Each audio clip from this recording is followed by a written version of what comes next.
As Strictly Come Dancing's head judge, Shirley Ballas isn't afraid to give candid opinions. It's an approach she also applies when talking about herself. Shirley, 63, is on a mission to share all the tips and tricks she's learned to manage lifelong problems with gut health, with no subject off the table.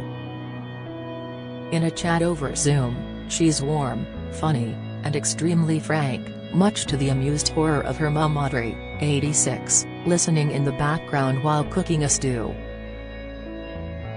"I won't turn my camera on because I'm in my rollers," says Shirley, before diving into the hereditary cause of her long-standing gut health problems. "My mum told me that my father suffered with piles, had an operation and sat on a rubber ring for 6 weeks, so I think I got my long-standing constipation from him.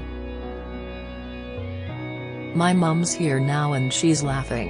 Nothing's sacred, she's saying. I know when I finish the call, she's going to say, 'How can you share about your hemorrhoids?' The pair are incredibly close." Audrey raised Shirley and her brother David on a housing estate in Wallasey, Merseyside, becoming a single mother after husband George, known as Andy, left home when Shirley was 2, with father and daughter only properly reconnecting after David tragically took his own life in 2013, aged 44. They remained in touch until Andy died 2 years ago. While Shirley traveled the world with her dance career, Audrey played a big part in taking care of Shirley's son Mark, now 37, and in 2021, Audrey moved down south and into Shirley's home in Dulwich, South London. "My mum and I have always been different. She couldn't ask anybody for anything and nor would she share anything. Sometimes I wonder if I came out of her womb because I'm completely the opposite." But, after decades of gut problems, Shirley is keen to tell the world what works for her, no matter how horrified Audrey is. "Constipation is something I've suffered with since I was a kid, even as a dancer," she says. "When I was competing, it was only when I got super nervous did I find I was able to go. The pains and gas you can learn to live with, but when you get hemorrhoids, that's a different story. As a dancer, it's difficult to carry on. My mum used to just say, 'Oh, don't worry, your dad had the operation.' He'd sit in warm baths and use Vaseline, all those things that people do with hemorrhoids." While family members with similar issues took daily laxatives, Shirley says, "I didn't want to do that. That's all the information I got when I was struggling with piles and constipation though. Mum's laughing at me again because I'm telling you the truth. She's old school, but it's good for people to talk about these things. You can buy medications in every supermarket, yet you're sneaking it under your carrots and your spinach so nobody can see. People don't like to talk about it for sure. There's nothing glamorous about a hemorrhoid, girls." When Shirley spotted social media posts about gut health supplements improve, she decided to give it a whirl. "In less than 6 weeks, it regulated my system. I didn't seem to be as bloated or gassy. I didn't have the same pains in my tummy. The heartburn had gone. I can honestly say I haven't had a hemorrhoid since, so lucky me. It's water-based, so I feel quite safe taking it, and the supplement is packed full of live active bacteria and helps you maintain a healthy and happy gut. That's what I'm after." Using the improvements as a foundation, she made a concerted effort to stick to other habits to improve her physical well-being, mental health and energy levels. "I don't think it's one particular thing.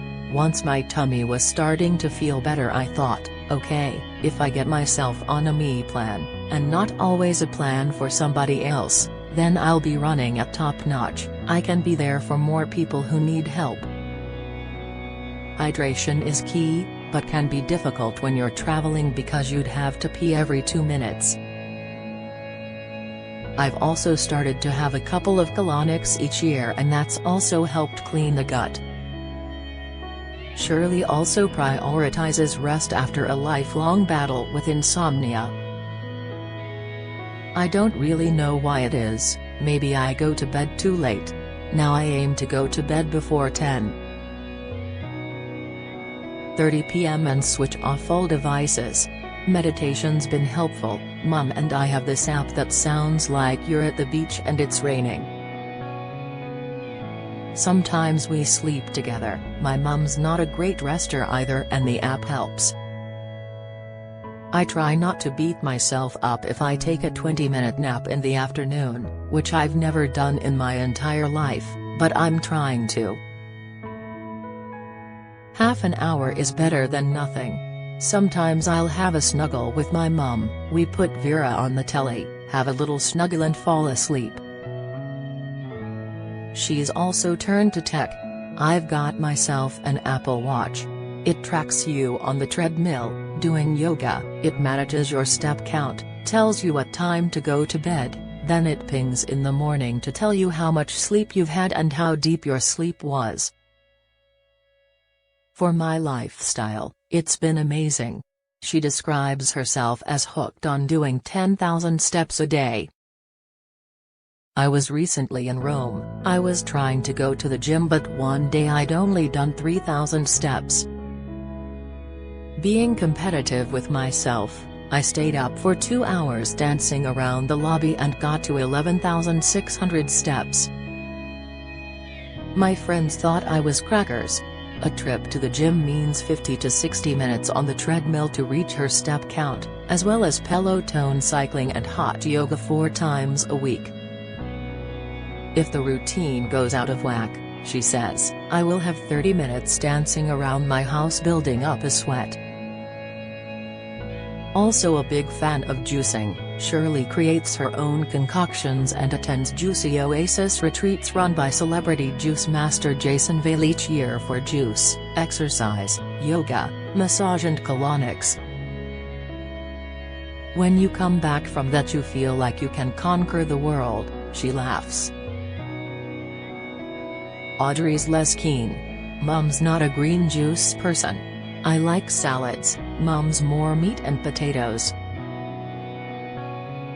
Shirley watches what she eats and follows intermittent fasting with 16 hours off, 8 on, sometimes 6. We don't overeat.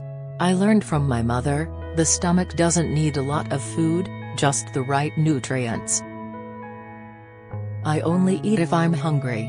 After considering quitting strictly due to trolling in 2022, Shirley decided instead to take on a personal assistant, Harry, to help run her schedule and filter out any social media unpleasantness.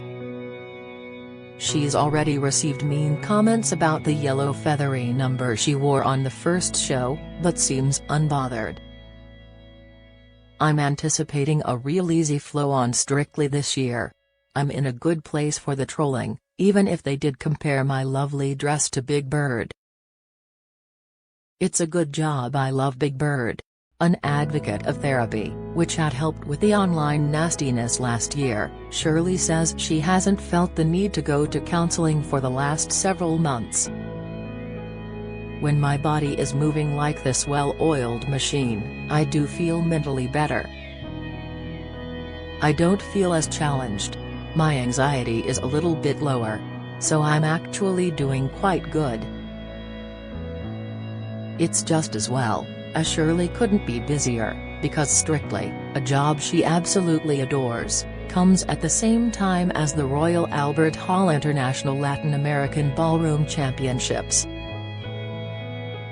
Plus her debut novel, Murder on the Dance Floor, is out on Thursday, and though fictional, she promises it contains much of the intrigue, backstabbing, bed-hopping and manipulation she was unable to include in her 2020 autobiography. But the most anticipated upcoming role is that of Grandma, as son Mark, a pro on America's Dancing with the Stars since 2007, and his wife, the singer-songwriter BC Jean, look forward to the birth of their first baby this month. We're very, very excited. My daughter-in-law is looking fabulous and glowing. That baby's going to be very loved. Shirley is a brand ambassador for Simprove. For more on gut health, visit simprove.com.